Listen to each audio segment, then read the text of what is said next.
Hi guys, I've created this video to help all of us learn how to access our pivot and our curriculum map piece on pivot, and because we're at the point now where it's time to input our information into our Rossville curriculum map.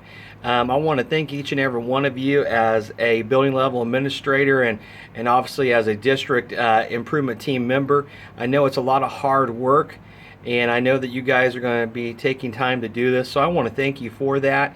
The vision that we have for the district improvement plan is simply to show horizontal and vertical alignment in our curriculum. One of the things that we had to do as a district, again, when the advanced ed team came in, was to really show what is our curriculum. And that doesn't mean just we teach standards. Everybody teaches standards. That's not true curriculum. True curriculum is how we teach it. How do we assess it? That's true curriculum. So I'm glad that we purchased this part of Pivot. So I want to get right into it. First and foremost, this is the Rossville website landing page. You're going to go under Staff as the easiest way to do it. Click on then Pivot right in there. You get up to your login page. Go ahead and log into Pivot. Remember, Pivot has many different things. It's our data warehouse and our curriculum map piece. We want to go ahead and go to Curriculum Map and My Maps. When you're on this page, you are going to create a new map, which is the green tab. Down here, you're going to fill out some very important information. I have grade 2 as kind of a default, but you can find your grade level, subject area. We're going to do it by quarter, so quarter 1 or first, second, third, and fourth. And our map type, which is going to be diary map. We're going to go ahead and click on that. Down here, you want to fill in the title of your map. For example, I have in this one I put second grade, and I'm only typing with one hand, so please forgive me. LAQ1, just so I know what that name of that map is. I'm going to click on New Blank Map. This pop-up will come up here. Click OK. You're not going to break anything by clicking OK, so that's a good deal. Come down here to select map layout, use a drop down, and you'll see it says default model maps. Last it says Rossville schools curriculum map. Click on that.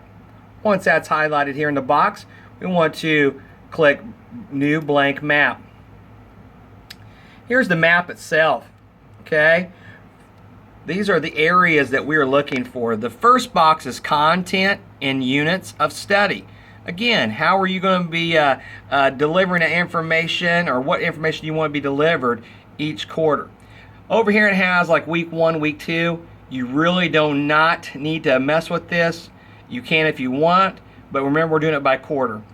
Down here we have unit learning objectives, so you're going to be typing out. Maybe up here it's a phonics, just for a second grade example. Down here I'm going to say, okay, in phonics I want them to learn this.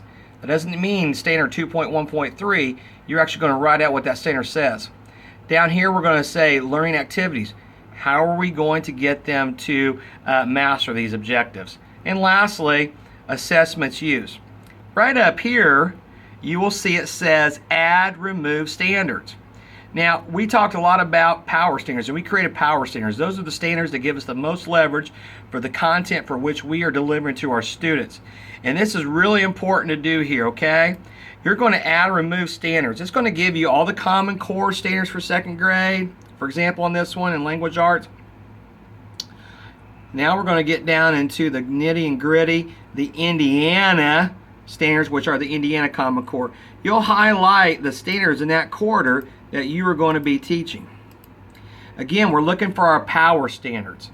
Remember, we're taking the standards, there are so many of them, and we're narrowing down our focus to what matters most. So once you do that, you want to click Save Changes.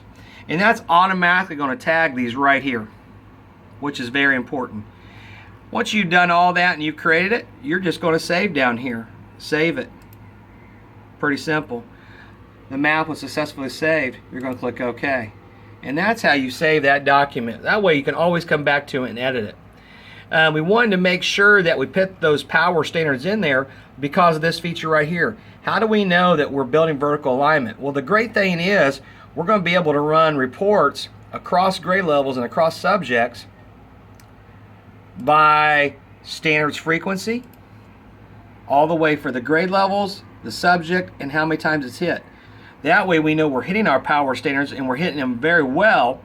And we also know that what's important in 5th grade and versus 6th grade, there's that nice flow, and maybe they're not overlapping very much. So I hope you learned a little bit today about our document, which is in our curriculum map warehouse here under Pivot. If you have any questions, please don't hesitate to ask me, ask Mr. Gick, Mrs. Bogan, Mr. Miller down at the elementary. We have up on the middle high school side, you can always talk to Miss McElrath or Miss Hudson Hutzel. So hope this all helped. Thanks.